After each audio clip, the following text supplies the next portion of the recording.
আজকের বিষয় হচ্ছে সুনির্দিষ্ট পূর্তিকার আইন। সুনির্দিষ্ট পূর্তিকার আইনের আসন্ন রিটেন পরীক্ষার জন্য যে সমস্ত খুব গুরুত্বপূর্ণ প্রশ্ন রয়েছে এগুলো নিয়ে আজকের আলোচনা করব। আর মূল বিষয়টা হচ্ছে আপনারা যদি এই 7টি সাবজেক্টের রিটেন এভাবে সাজেশন পেতে চান তাহলে আমার উল্লেখিত হোয়াটসঅ্যাপ নাম্বারে নক করলে নিতে পারবেন। তো প্রথম প্রশ্ন হচ্ছে, কোন ক্ষেত্রে সুনির্দিষ্ট পূর্তিকার আইনের 8 ধারার মোকদ্দমা দায়ের করা যায়? কাহার বিরুদ্ধে এই মোকদ্দমা দায়ের করা যায়?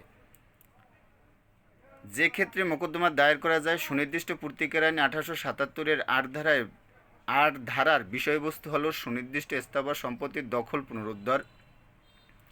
সুতরাং কোনো স্থাবর সম্পত্তির নির্দিষ্ট মালিককে তার দখলীয় সম্পত্তি হতে বেআইনিভাবে দখলচ্যুত করলে উক্ত ব্যক্তি অত্র ধারা মোতাবেক সুনির্দিষ্ট স্থাবর সম্পত্তির দখল পুনরুদ্ধারের জন্য মোকদ্দমা দায়ের করতে পারেন।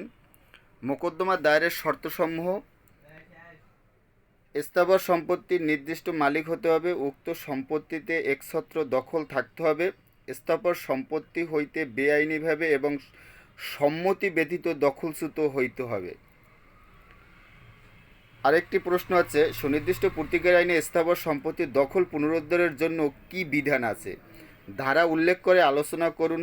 অথবা কোনো ব্যক্তিকে স্থাবর সম্পত্তি থেকে বেদখল করা হলে তা পুনরুদ্ধারের জন্য 1877 সালের সুনির্দিষ্ট পূর্তিকার আইনের কী কী বিধান আছে? 1877 সালের সুনির্দিষ্ট পূর্তিকার আইনের সংশ্লিষ্ট বিধান উল্লেখপূর্বক আলোচনা করুন। সুনির্দিষ্ট পূর্তিকার আইনে স্থাবর সম্পত্তির দখল পুনরুদ্ধারের বিধান: কোনো স্থাবর সম্পত্তি থেকে বেদখল হলে পুনরুদ্ধার সম্পর্কে সুনির্দিষ্ট পূর্তিকার আইন 1877-এর 8 এবং 9 ধারায় বর্ণনা করা হয়েছে। 8 ধারায় অধীন সুনির্দিষ্ট স্থাবর সম্পত্তি পুনরুদ্ধার: সুনির্দিষ্ট স্থাবর সম্পত্তির দখলের অধিকারী ব্যক্তির দেওয়ানি কার্যবিধি 1908 অনুসারে তা নির্দিষ্ট পদ্ধতিতে পুনরুদ্ধার করতে হবে। যদি সত্যসহ দখল উদ্ধারের মামলা করতে চাইলে সুনির্দিষ্ট পূর্তিকার আইনে 8 ধারার অধীন মামলা দায়ের করতে হবে। 9 ধারার অধীন সুনির্দিষ্ট স্থাবর সম্পত্তির দখল পুনরুদ্ধারের ব্যক্তির মাধ্যমে মোকদ্দমা। দখলচ্যুত স্থাবর সম্পত্তি দখল করার দখলচ্যুত ব্যক্তির অধিকার রয়েছে। কোনো ব্যক্তিকে তার স্থাবর সম্পত্তির দখল থেকে বেআইনিভাবে বেদখল করতে উক্ত দখলচ্যুত ব্যক্তির আইনগত অধিকার আছে উক্ত স্থাবর সম্পত্তির দখল ফিরে পাবার। এরূপ বিধান সুনির্দিষ্ট পূর্তিকার আইনের 9 ধারায়। উক্ত আইনের 9 ধারার বিধান হচ্ছে, যথাযথ আইনগত ব্যবস্থা ছাড়া যদি কোনো ব্যক্তিকে তার অসম্মতিতে স্থাবর সম্পত্তি থেকে বেদখল করা হয় তবে সে তার মাধ্যমে দাবিদার কোনো ব্যক্তি মামলার মাধ্যমে তার দখল পুনরুদ্ধার করতে পারবে। সুনির্দিষ্ট স্থাবর সম্পত্তির দখল পুনরুদ্ধার এর মোকদ্দমা দায়েরের পদ্ধতি আলোচনা করুন। সুনির্দিষ্ট পূর্তিকার আইন 1877-এর 8 ধারায় সুনির্দিষ্ট স্থাবর সম্পত্তির দখল পুনরুদ্ধার এর মোকদ্দমা সম্পর্কে বর্ণিত আছে। এক্ষেত্রে সুনির্দিষ্ট বলতে কোনো নির্দিষ্ট মালিককে বুঝাবে, অর্থাৎ কোনো মালিকানাধীন স্থাবর সম্পত্তির প্রকৃত মালিককে তাহার দখল হতে বেআইনিভাবে বেদখল করলে উক্ত মালিক 8 ধারায় সুনির্দিষ্ট স্থাবর সম্পত্তির দখল পুনরুদ্ধার করার জন্য মোকদ্দমা দায়ের করতে পারেন। উক্ত মোকদ্দমা দায়েরের পদ্ধতি নিম্নরূপ: অত্র মোকদ্দমার সত্য দখল প্রমাণ করতে হবে, তবে দখল প্রমাণ করতে না পারলেও সত্য অবশ্যই প্রমাণ করতে হবে। যেহেতু অত্র মোকদ্দমার সত্য প্রমাণের বিষয় রয়েছে সেহেতু সুনির্দিষ্ট পূর্তিকার আইনে 8 ধারার সাথে 42 ধারা যুক্ত করে সত্য সাব্যস্তপূর্বক দখল পুনরুদ্ধারের মোকদ্দমা দায়ের করতে হবে। যেহেতু ইহা একটি দেওয়ানি মূল মোকদ্দমা সেহেতু অত্র মোকদ্দমা আর্জির মাধ্যমে দায়ের করতে হবে এবং ডিক্রির মাধ্যমে শেষ বা নিষ্পত্তি হবে। অত্র মোকদ্দমায় মূল্যানুপাতিক কোর্ট ফি প্রদান করতে হবে। মূল্যানুপাতিক বলতে মোকদ্দমা মূল্যমানের উপর 2%-কে বুঝাবে। 40,000 টাকার ঊর্ধ্বে নয় এবং 3,300 টাকার কম হবে না। বেদখলের দিন থেকে 12 বছরের মধ্যে অত্র ধারার মোকদ্দমা দায়ের করতে হবে। কোনো ব্যক্তি যদি সরকার কর্তৃক বেআইনিভাবে বেদখল হয় তবে অত্র ধারার মোকদ্দমা সরকারের বিরুদ্ধে দায়ের করা যাবে। অত্র মোকদ্দমার রায় ও ডিক্রির বিরুদ্ধে সংশ্লিষ্ট আদালতে আপিল ও রিভিউ করা যাবে। আরেকটি প্রশ্ন হচ্ছে, কোন ক্ষেত্রে সুনির্দিষ্ট স্থাবর সম্পত্তির খাস দখলের উদ্ধারের মামলার কোন কোন বিষয়গুলো প্রমাণ করতে হবে? সুনির্দিষ্ট স্থাবর সম্পত্তির দখল উদ্ধারের মামলা নিম্নোক্ত বিষয় প্রমাণ করতে হবে, যেমন বাদী সম্পত্তি দখলে ছিল, বাদীকে দখলচ্যুত করা হয়েছে, বাদীকে তার সম্মতি ছাড়া দখলচ্যুত করা হয়েছে, যথাযথ আইনগত পন্থা ছাড়া বাদীকে দখলচ্যুত করা হয়েছে, দখলচ্যুতির 6 মাসের মধ্যে বাদী মামলা দায়ের করেছে, বিবাদী পক্ষ সরকার নয়। এরপর একটি গুরুত্বপূর্ণ প্রশ্ন হচ্ছে, করিমের দখলে একখণ্ড পৈতৃক জমি ছিল, সে তার প্রতিবেশী দ্বারা জমিটি হতে বেদখল হয়, কিন্তু প্রতিবেশী দাবি করে যে সে করিমের পিতার নিকট হতে জমিটি খরিদ করেছে। করিমের ভাষ্য অনুযায়ী কবলাটি জাল। করিম খাস দখল উদ্ধার ছাড়াই জমিটিতে সত্য ঘোষণার মামলা করে। মামলাটি কি রক্ষণীয়? যদি না হয় কেন? করিমের দখলে একখণ্ড পৈতৃক জমি ছিল, সে তার প্রতিবেশী দ্বারা জমিটি হতে বেদখল হয়। প্রতিবেশী দাবি করে যে সে করিমের পিতার নিকট হইতে জমিটি খরিদ করিয়াছে। করিমের ভাষ্য অনুযায়ী কবলা দলিলটি জাল। করিম খাস দখল উদ্ধার ছাড়াই জমিটিতে সত্য ঘোষণার মামলা করে। প্রশ্ন হচ্ছে, করিমের দাখিলকৃত মামলাটি রক্ষণীয় কিনা? ঘটনা বিশ্লেষণ করলে দেখা যায় যে করিম শুধুমাত্র জমিটির জন্য সত্য ঘোষণার মামলা করে, যদিও করিম জমি হতে বেদখল হয়েছে। প্রকৃতপক্ষে আলোচ্য সমস্যাটি সুনির্দিষ্ট পূর্তিকার আইন 1877-এর 8 ও 42 ধারার বিষয়বস্তু। 8 ও 42 ধারার প্রমাণিতব্য বিষয় হল বাদী সত্ত্বের অধিকারী কিনা, বাদীর সত্ত্ব থেকে তার ইচ্ছার বিরুদ্ধে বেআইনিভাবে বেদখল করেছে কিনা, তামাদি সময়সীমার মধ্যে মূল্যানুপাতিক কোর্ট ফি সহ মামলাটি দাখিল করেছে কিনা। যেহেতু করিমের দখল একখণ্ড পৈতৃক জমি ছিল এবং তার প্রতিবেশী তাকে বেদখল করেছে, সেহেতু করিম সুনির্দিষ্ট পূর্তিকার আইন 8 ও 42 ধারার মামলা করতে পারত। করিমের প্রতিবেশী দাবি করেছে জমিটি করিমের পিতার নিকট থেকে কবলা দলিল করেছে এবং করিমের ভাষ্য কবলা দলিলটি জাল। সুতরাং করিম কবলা দলিলটি জাল এবং উহা তার উপর বাধ্যকর নয় মর্মে ঘোষণা চেয়ে 42 ধারার মামলা দায়ের করতে পারত। কিন্তু প্রশ্নে উল্লেখ করা হয়েছে করিম খাস দখল ছাড়া শুধু সত্য ঘোষণার মামলা দায়ের করেছে।